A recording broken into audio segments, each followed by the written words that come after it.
Hey, we're back on the topic again today with another topic to trash and praise. What is it this time? Don't you post enough unneeded content as it is?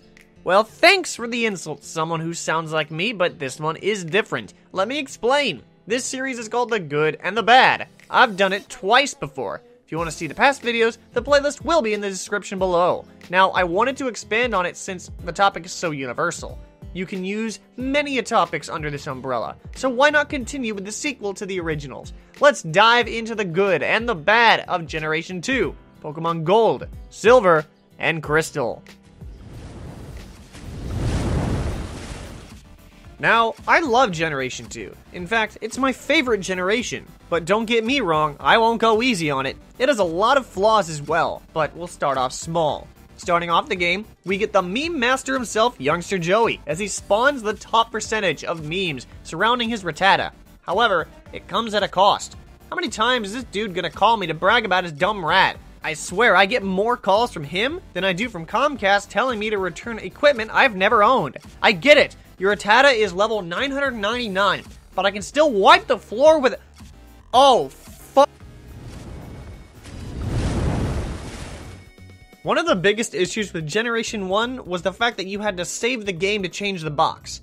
Bill, what kind of whack system did you make?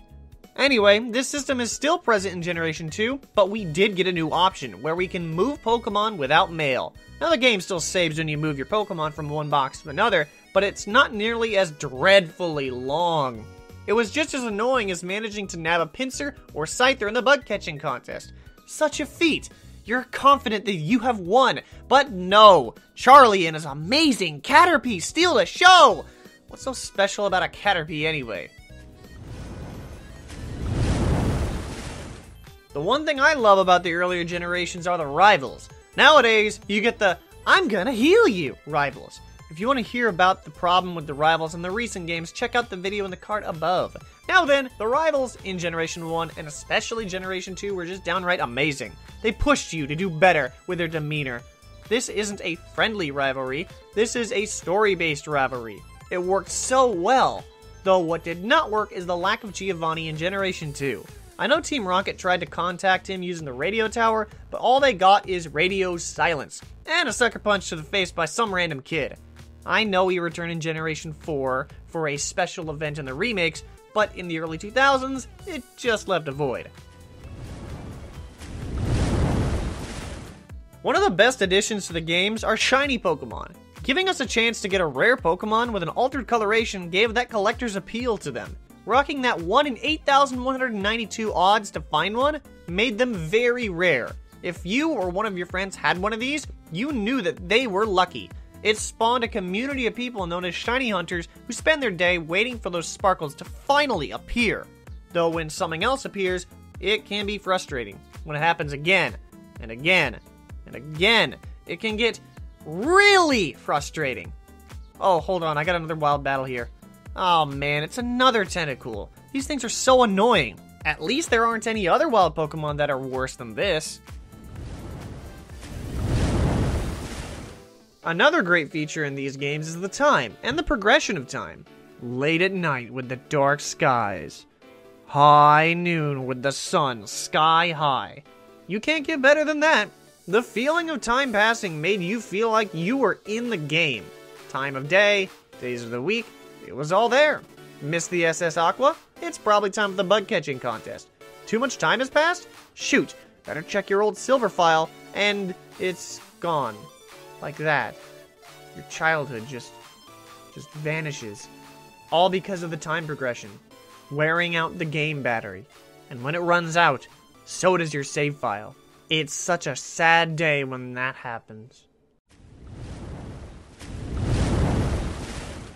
I love sequels in games, mainly the ones that connect the previous story with the current one. It's why I thoroughly enjoy Pokemon Black and White too. That feeling of time passing, and the fact that you can revisit places you once visited many years ago. Seeing Cinnabar Island just destroyed by a volcano, Koga becoming the Elite Four, while his daughter is his successor in the Fuchsia Gym, Blue coming to terms and becoming the Viridian City gym leader, Red at the top of Mount Silver. But it came at a cost. A lot of the region you once knew and loved was reduced. Viridian Forest was just a field of hedges. Seafoam Islands had just vanished. The volcano that ravaged Cinnabar Island really ravaged Cinnabar Island. They sealed Cerulean Cave. Not being able to revisit certain places due to the lack of the space in the cartridge, while understandable, was disappointing. So far, Generation 2 is the only pair of games to feature 2 regions, 16 gym badges, old memories revisited. It's the whole shebang! Though I'll stop reminiscing since I'll just be repeating myself. They've had so many chances to do the same thing, but they've yet to pull the trigger since. People love this aspect, but the lack of 2 regions has loomed large. And even though we've had the second region, we didn't have the Safari Zone. This is sort of a follow-up of the previous bad, but to a new level. The hype and mysteriousness surrounding the Safari Zone was doomed due to running out of space in the cartridge. What could have been? The biggest plague of the meta in Generation 1 was the inane state of the Psychic type. It was broken beyond belief. Though Generation 2 put it in its place. With the introduction of the Steel and Dark types, the Psychic type finally had some counters and responses. Sit down, Mewtwo, you've got a few answers now. Wait, he's still dominated? Rats. Well, better get out of Cerulean Cave, which somehow I was able to enter even though it was sealed. How did that happen? Hold on, I got into another wild battle. Just glad it can't be that tentacle. Wait. Damn it, it's another Zubat! Why can't I escape from these Pokemon that won't leave me alone? Why is there so many of them? Now, if Game Freak had just left Eevee alone, I don't think it would have been as big of a fan favorite as it is today. Remaining at the 3 evolutions would have kept it in its place. But Game Freak decided to go above and beyond and add 2 more evolutions, spawning what would be the clamor for even more evolutions as the generations go on. I'm glad that they did that, because of all the speculation and designs are wild. Yet in the wild, there's no trace of the Generation 1 legendaries. At all. The legendary birds are gone. Moltres is who knows where. Zapdos got ejected from the power plant. And Articuno, well, maybe it's sealed inside the Seafoam Islands that are also sealed. For an unknown reason. Not only that, but the fossils are missing as well. I know Game Freak had to cut back due to cartridge space, but why were some of these Pokemon completely left out? Take it or leave it. If you thought abuse of this glitch was unethical, that's on you. But I know I cloned my Pokemon to get multiple of a single Pokemon or item. If you cloned your Pokemon, you've probably duplicated your 6th item in Generation 1 as well. It's not an abuse of a system. If others can use it to their advantage, why can't I level the playing field? It definitely wasn't level between the US and Japan as it was in Generation 2 though. Celebi was never released to the West. It remained in Japan through the release of the GS Ball. You take that sucker to Ilex Forest and you have an amazing mythical Pokemon. It's so unfair.